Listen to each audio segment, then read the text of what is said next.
మాటలు కోటలు దాటిస్తాడు నారా లోకేష్ నాయుడు గారు. ఇప్పటికి ఎన్నిసార్లు, ఇప్పటికి 2-3 సార్లు డిఎస్సి మీద ఆయన సవాల్ చేస్తే మేము స్పందించాం.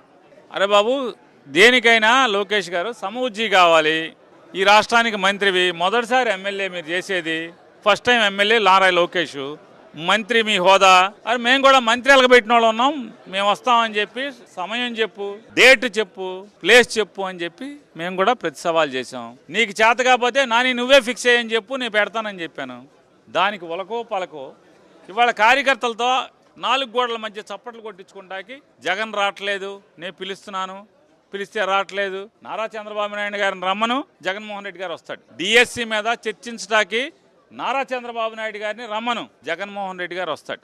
నువ్వు చర్చిద్దాం అనుకుంటున్నావా లోకేష్ గారు? నేను రెడీగా ఉన్నానని ఇప్పుడు బోళన్ సార్లు చెప్పాను. మళ్ళీ చెప్తున్నా, మీకు చావుంటే చేతనైతే పేరు నాని వస్తాడు. డిఎస్సి మీద దేని గురించి మాట్లాడటాకైనా పాపాలు చేసి, తప్పులు చేసి, పవిత్రమైనటువంటి టీచర్ ఉద్యోగాల్లో దొంగతనాలు చేసి ఇవాళ నీ కార్యకర్తలకి లేకపోతే నీ ఎంబడి తిరిగిన వాళ్ళకి ఉద్యోగాలు వేసి ఇవాళ నీతి కబుర్లు చెప్తున్నారు మీరు.